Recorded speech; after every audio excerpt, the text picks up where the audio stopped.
गरुण जी बोले, हे प्रभु, आपने आतुरकालिक दान के संदर्भ में भली भांति कहा।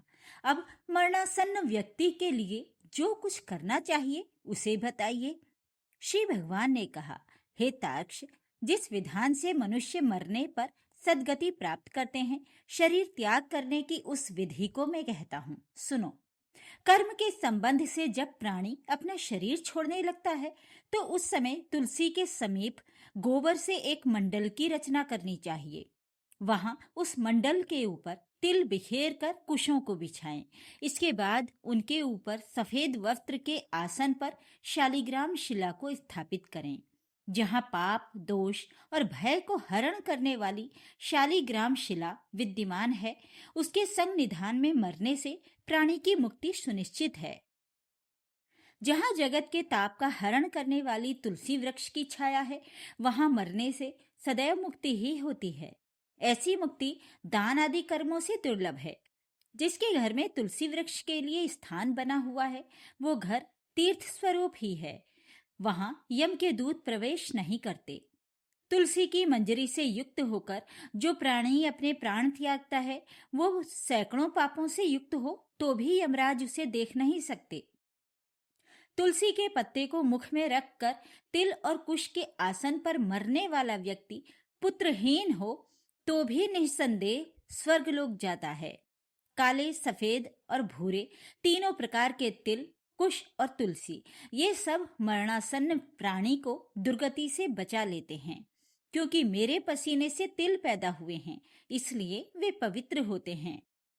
असुर, दानव और दैत्य तिल को देखकर भाग जाते हैं। हे तार्क्ष, मेरे रोम से पैदा हुए कुश मेरी विभूति हैं, इसलिए उनके स्पर्श से ही मनुष्य को स्वर्ग की प्राप्ति होती है। कुश के मूल में ब्रह्मा, कुश के मध्य में जनार्दन और कुश के अग्रभाग में शंकर, तीनों देवता स्थित रहते हैं। इसलिए कुश, अग्नि, मंत्र, तुलसी, ब्राह्मण और गौ ये बार बार उपयोग किए जाने पर भी अपवित्र नहीं होते हैं।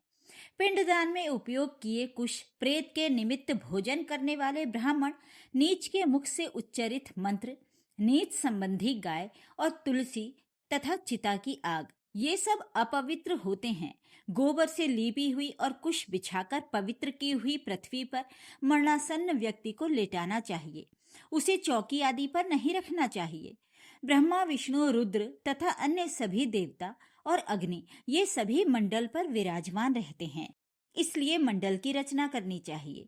जो भूमि लेप रहित होती है, अर्थात मल मूत्र आदि से रहित होती है, वो सर्वत्र पवित्र होती है। किंतु जो भूमि भाग कभी लीपा जा चुका है या मलमूत्र आदि से दूषित है, वहां पुनः लीपने पर उसकी शुद्धि हो जाती है।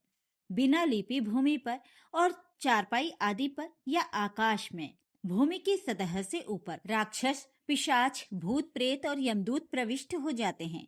इसलिए भूमि पर मंडल बनाए बिना अग्निहोत्र, श्राद्ध, ब्राह्मण भोजन, देव पूजन और मरणासन्न व्यक्ति का स्थापन नहीं करना चाहिए। इसलिए लीपी हुई भूमि पर मरणासन्न व्यक्ति को लिटाकर उसके मुख में स्वर्ण और रत्न डालकर शालिग्राम स्वरूपी भगवान विष्णु का चरणामृत देना चाहिए। जो शालिग्राम शिला के जल को बिंदु मात्र भी पीता है, वो सभी पापों से मुक्त हो वैकुंठ लोक में जाता है। इसलिए मरणासन्न व्यक्ति को महापातक को नष्ट करने वाले गंगा जल को देना चाहिए। गंगा जल का पान सभी तीर्थों में किए जाने वाले स्नान, दान आदि के पुण्य रूपी फल को प्रदान करने वाला है। जो शरीर को शुद्ध करने वाले चांद्रायण व्रत को 1000 बार करता है और जो एक बार गंगा जल का पान करता है, वे दोनों समान फल वाले रहते हैं। हे तार्क्ष, अग्नि के संबंध से जैसे रुई का ढेर नष्ट हो जाता है, उसी प्रकार गंगा जल से पाप भस्म हो जाते हैं। जो सूर्य की किरणों से संतप्त गंगा के जल का पान करता है, वो सभी योनियों से छूटकर हरि के धाम को प्राप्त होता है। अन्य नदियां मनुष्यों को स्नान करने पर पवित्र करती हैं, किंतु गंगा जी तो दर्शन, स्पर्श, दान अथवा गंगा इस नाम का कीर्तन करने मात्र से सैकड़ों हजारों पुण्य रहित पुरुषों को भी पवित्र कर देती हैं। इसलिए संसार से पार लगा देने वाले गंगा जल को पीना चाहिए। जो व्यक्ति प्राणों के गले में आ जाने पर गंगा गंगा ऐसा कहता है, वो विष्णु लोक को प्राप्त होता है और फिर से पृथ्वी पर जन्म नहीं लेता। प्राणों के निकलते समय जो पुरुष श्रद्धा युक्त होकर मन से गंगा का चिंतन करता है, वो भी परम गति को प्राप्त होता है। अतः गंगा का ध्यान, गंगा को नमन, गंगा का स्मरण करना चाहिए और गंगा जल पान करना चाहिए।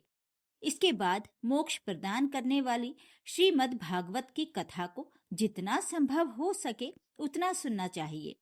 जो व्यक्ति अंत समय में श्रीमद् भागवत के एक श्लोक, आधे श्लोक अथवा एक पाठ का भी पाठ करता है, वो ब्रह्मलोक को प्राप्त होकर फिर से संसार में कभी नहीं आता। ब्राह्मण, क्षत्रिय और वैश्य को मरण काल में वेद और उपनिषदों का पाठ तथा शिव व विष्णु की स्तुति से मुक्ति प्राप्त होती है।